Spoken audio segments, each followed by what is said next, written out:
Bill Clinton. Gettysburg Address. No offense meant. Just look at the kid carry the fight.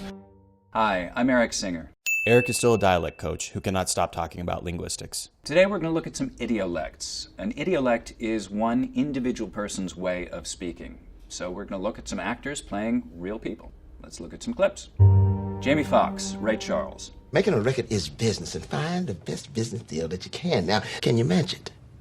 So there's a posture thing here that's interesting. Ray Charles smiles a lot. I know. His lip corners tend to kind of pull straight back towards his ears, even when he's not smiling. It kind of hangs on throughout at least a little bit. Yeah, you didn't know that, did you? Jamie Foxx is doing this. Owning my own masters is a pretty damn good deal. You know, and he's not just doing this, he's not just doing it perfectly. It's so integrated. Is it? It's in him, he's living through it. Oh, yeah. No. It's great. I'm very proud of the work that we've done here together. I loved it. I really did. Natalie Portman, Jackie Kennedy. She bought a lot of furniture for this house. And took the Lincoln furniture that had been all over the house. Which made her husband rather cross. So she went really far with this, going for a really accurate evocation of a very particular voice. It was where we lived when we first came here. It was where we lived when we first came here. It sounds strange to us now, and audiences responded to it that way. It's a huge risk. I think it really pays off. And on the table is the Gettysburg Address. There's incredible care with some of the details here. Listen to the tiny little sort of catch breath right after the word most here. Yes, they are. The most famous one, of course. Here's Jackie. Yes, they are. The most famous one, of course. One more thing in that line. You can hear a very particular kind of characteristic inflection, sort of movement of pitch. Right at the end of the sentence when she says, bed. There's the Lincoln bed. It kind of goes, bed. It's a little plateau and then a fall. Natalie Portman has that kind of inflection possibility. She doesn't use it in the exact same place in this line. Lincoln bed. Lincoln bed. She does use it just a little bit earlier on the word are. Yes, they are. Yes, they are. See, that's pretty cool. That's when you have an accent in you, it just comes out. Forrest Whitaker, Idi Amin. Mimi Idi Amin Dada.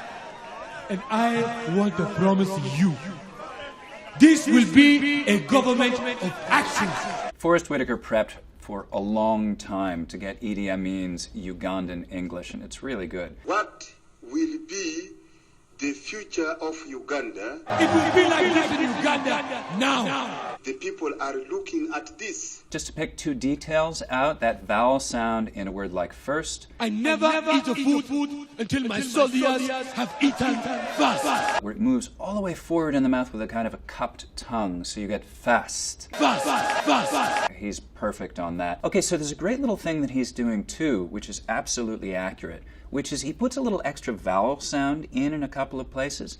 This has a fancy name. It's called epenthesis. It's pretty familiar if you think of a kind of a stereotypical Italian accent. It's a me, Mario. It's me. And you can hear it here. I am a simple man, like you. And here. We will make this country better. Jamaal Woolard, the notorious B.I.G. It was all a dream. I used to read Word Up magazine. Remember rapping Duke?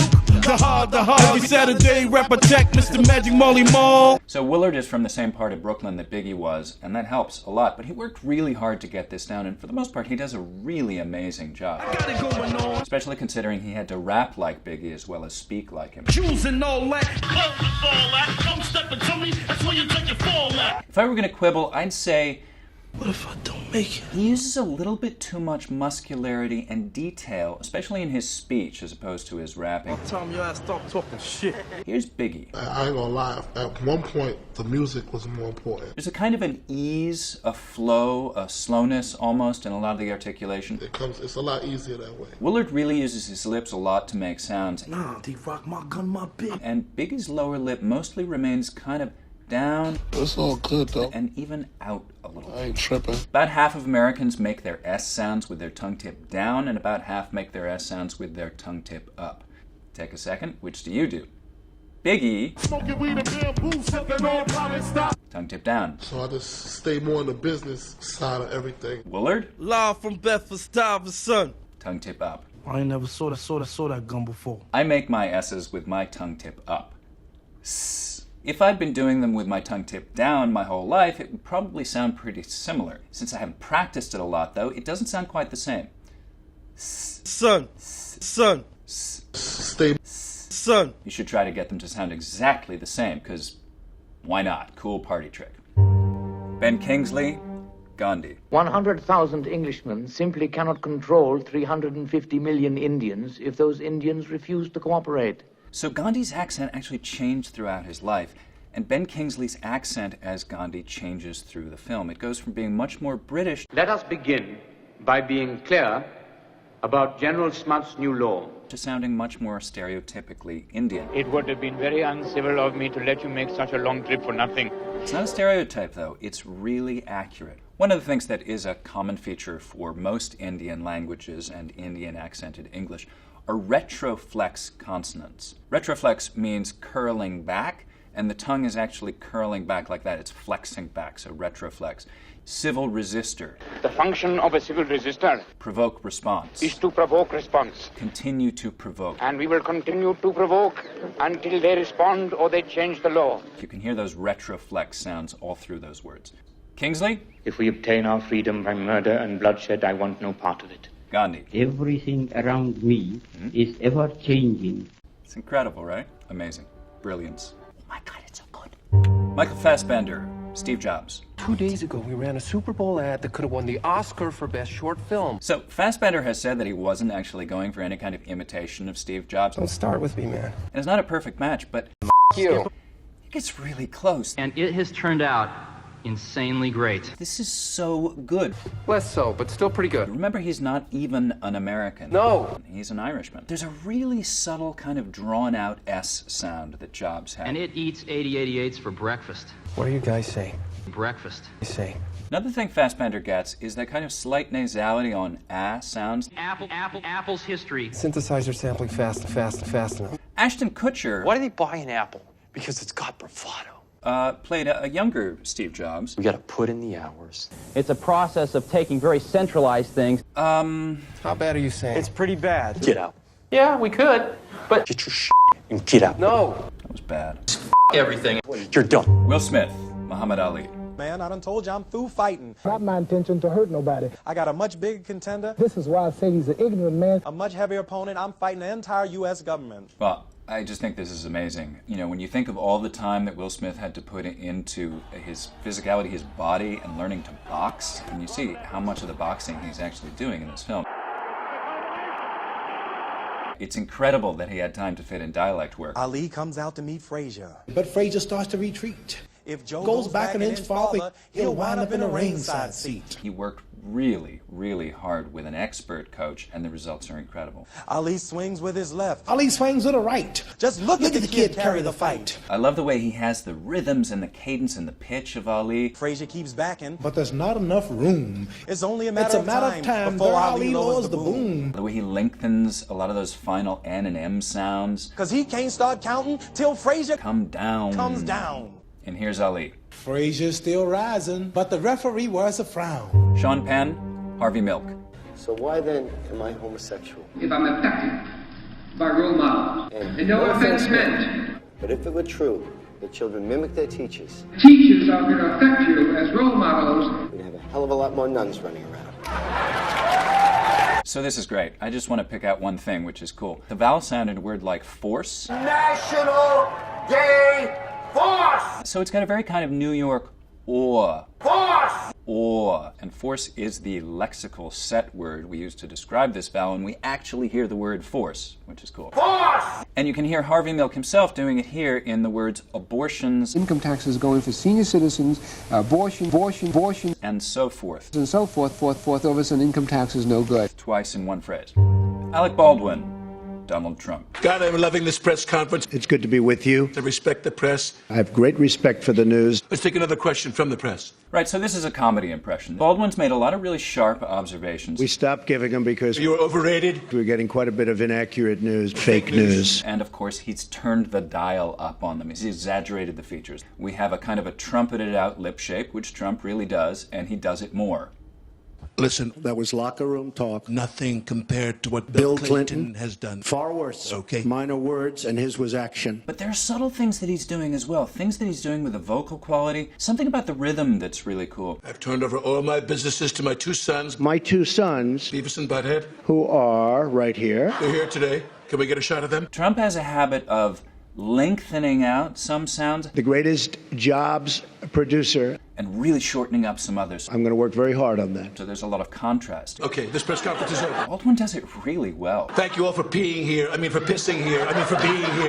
Joaquin Phoenix, Johnny Cash. I keep a close watch on the heart of man. I keep my eyes wide open all the time. Okay, I don't think anybody would argue that this isn't a brilliant performance. It really, really is. Oh, that's sweet. Just for the sake of it, I'm gonna quibble.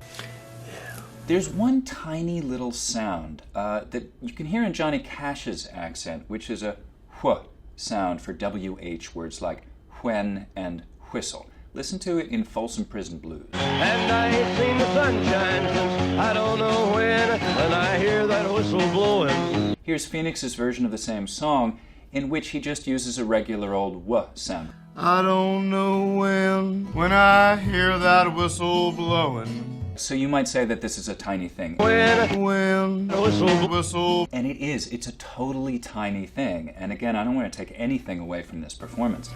But it helps set the place in the time, I think, or it could. And I think that's just an interesting example of the ways in which really specific details can just help kind of support the story. Hopefully not in a way that's distracting, but that just sort of enriches it and brings us in.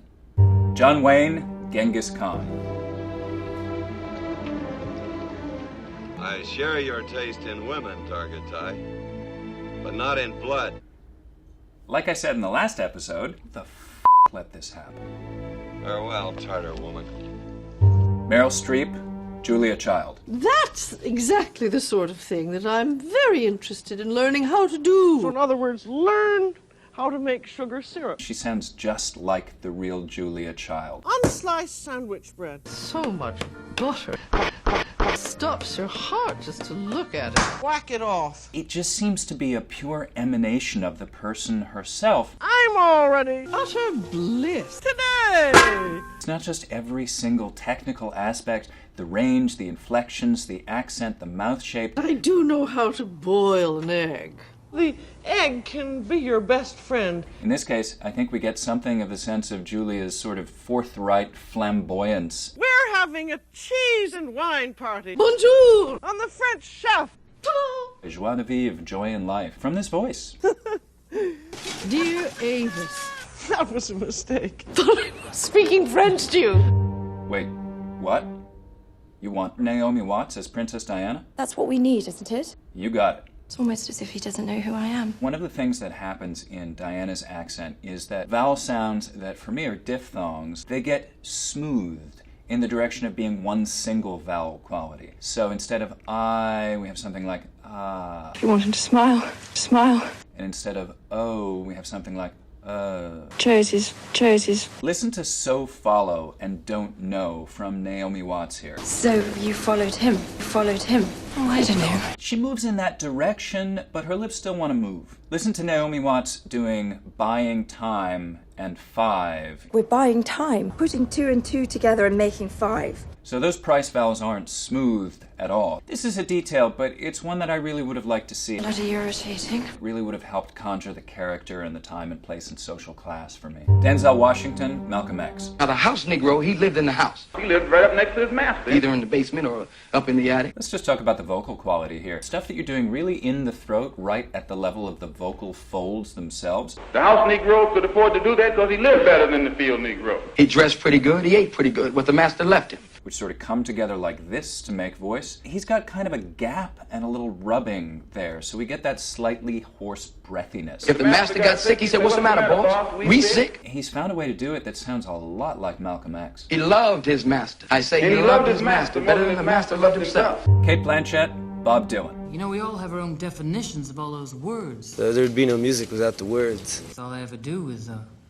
protest. That is the most important thing. There really isn't anything else. I didn't come out of some cereal box. I haven't really struggled for that. There's no one out there who's ever going to be converted by a song. If it did, I would certainly tell you. So Blanchett is a really gifted accent performer. Yeah. Oh, yes. She's letting her oral posture here do a lot of the work of evoking Dylan and his famous voice. His songs acts of personal conscience. I haven't heard it for a long time. I couldn't even sing it for you, probably. Her jaw is high, her lip corners are slightly pulled back, the rest of her lips are soft, and there's kind of a narrow space in the mouth, but the tongue is really active in doing a lot of the articulation. Like burning a draft card or burning yourself. I don't think we have enough time to really... Of course, there's some of that characteristic, almost stereotypical Dylan nasality. Thank you very much. But she doesn't go over the top with that. Do we? Jennifer Lopez, Selena.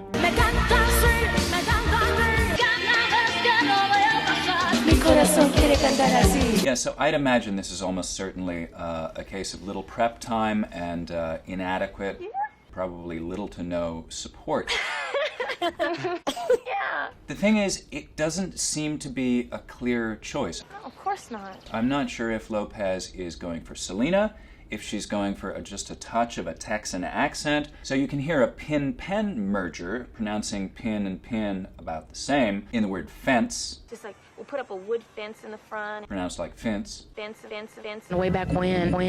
But at other times she just sounds more like... You know, I've been thinking... J-Lo. Or maybe having some little animals of our own. Yeah. Jesse Eisenberg, Mark Zuckerberg. My attention is back at the offices of Facebook, where my colleagues and I are doing things that no one in this room, including and especially your clients, are intellectually or creatively capable of doing. Okay, so this is a really good example of one approach to playing a real person.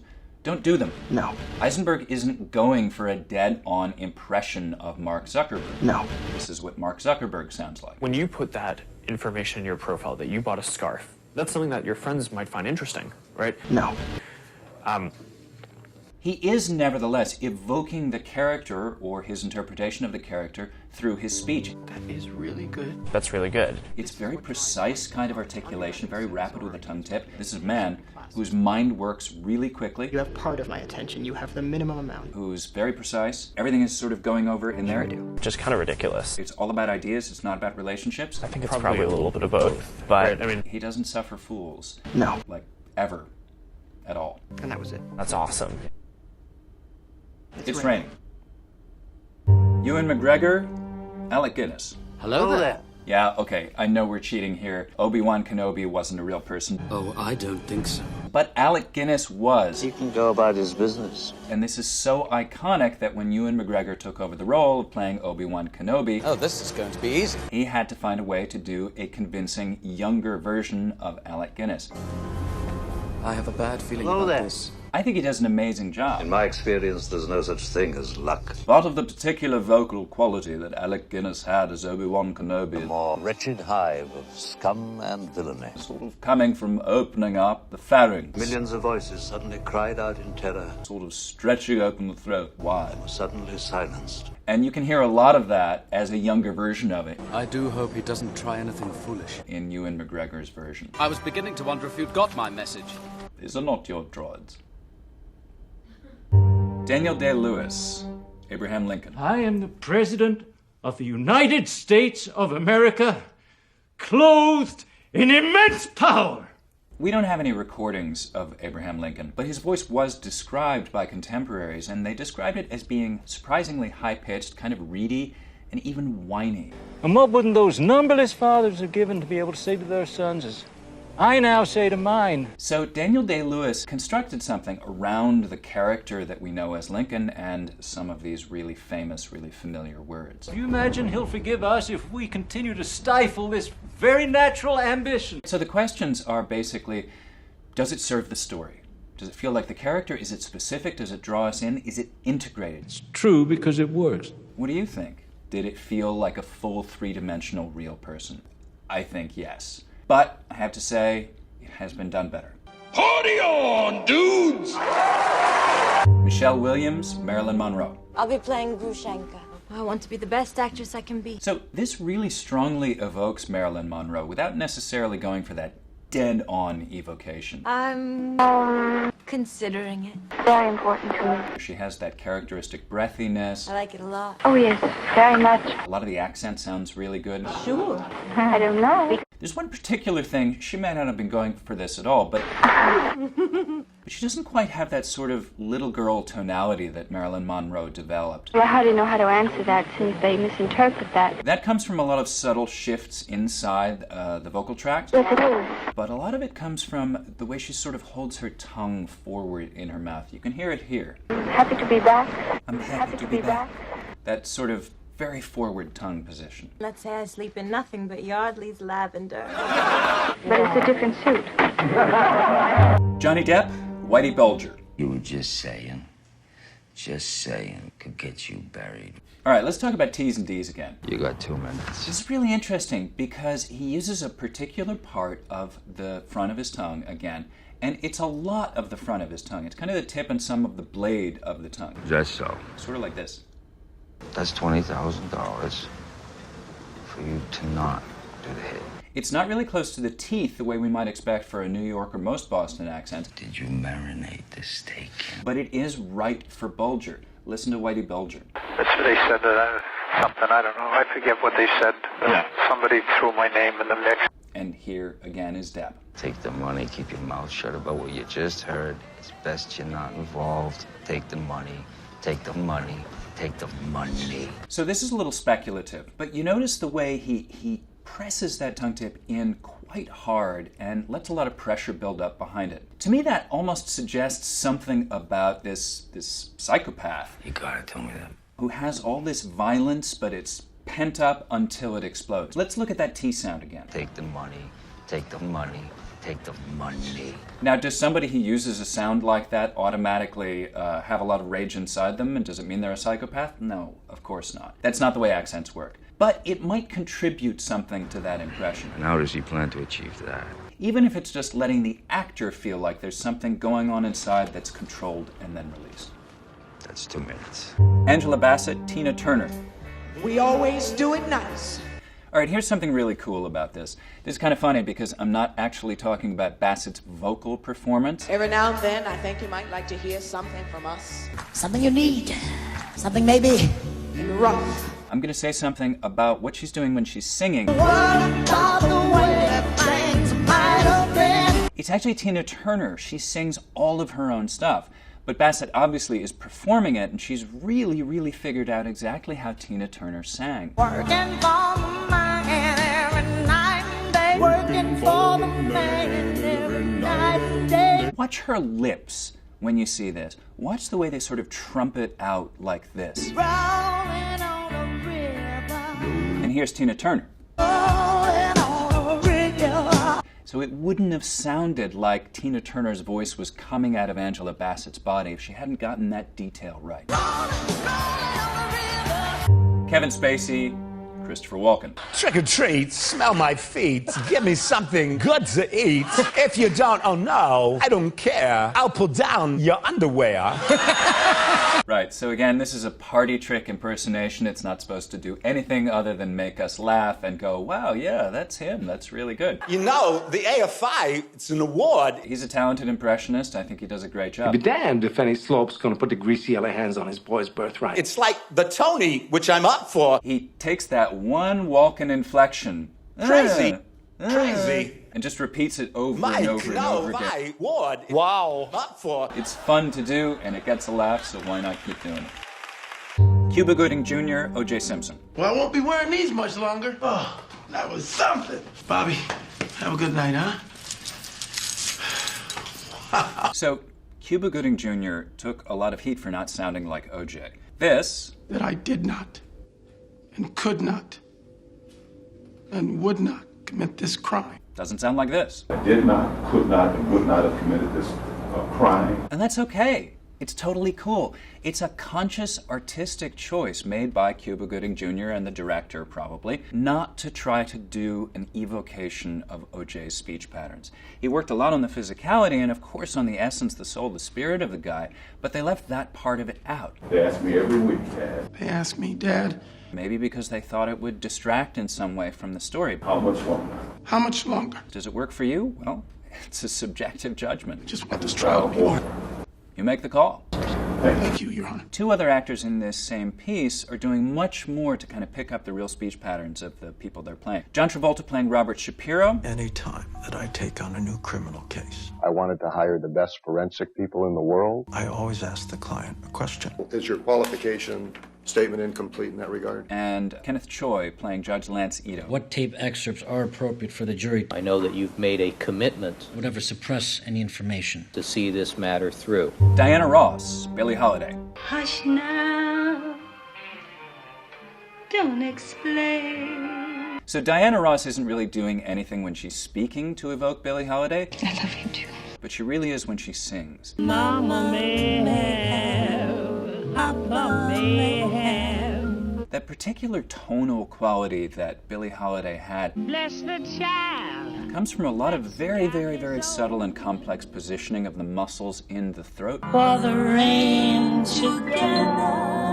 She's somehow getting just the right combination to really get that Billie Holiday sound. I find this really impressive. It's incredibly subtle and complex, the particular things that contribute to somebody's individual tone, that kind of quality of their voice, especially when we're talking about a great singer like Billie Holiday. Steve Carell, John DuPont.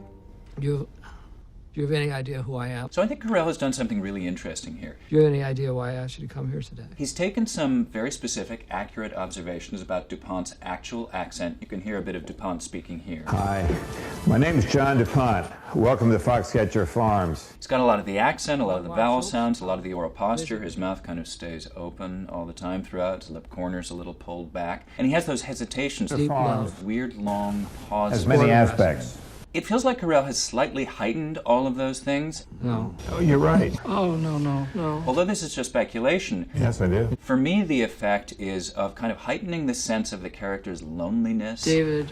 Mike. His sort of oddness. A lot of work to do. Why don't you tell him something about the program? His feeling trapped inside himself. That's a really crucial aspect of the character. Athletic tenacity against the fish. That the whole plot hinges on. I win, they lose.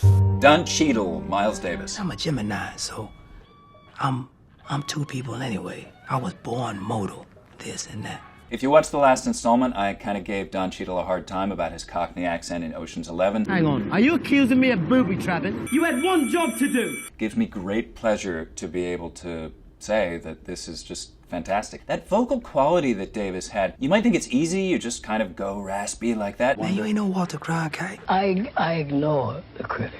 But he does it in a very particular way that really matches Miles Davis. Sometimes we fight each other, you know. That's all they know. Like a war. Miles Davis had surgery in 1957 to remove a nodule from his vocal folds. At least in his telling, he permanently damaged his voice by yelling after surgery. What a nodule does is when you have it on the vocal folds, it prevents them from being able to come together and vibrate smoothly. It's kind of bumpy and rough. Yeah. And that's why you have that kind of hoarseness or coarseness. Sit there and something click. So to be able to do that is really cool. Will Farrell, Harry Carey. Hey! If you were a hot dog, A lot of things happened today, and you were starving, and they were all dramatic. would you eat yourself? Comedy impression. One thing's certain. You just gotta sort of pick one thing, you run with it. Carey is very de-nasal. He really doesn't send a lot of air through his nose, so it's almost like when you're stuffed up and you don't have any air that could come through there. Sure as God made green apples. Don't jerk me around. You do hear Farrell doing that really extremely at some points. First I'd smother myself with Seems the ingredients. brown mustard and relish. I'd be so delicious. Conclusion. So, just in case you forgot, this stuff is really, really hard. Even more so when you've got the weight of expectations. You're playing a famous person, somebody with an incredibly famous or familiar voice. There are various ways of going about this, various artistic choices, all of which are completely valid. Ultimately it comes down to, is it effective? Does it serve the character? Does it serve the story? Does it draw us in? Is it a real, full, textured human being? Thanks for watching.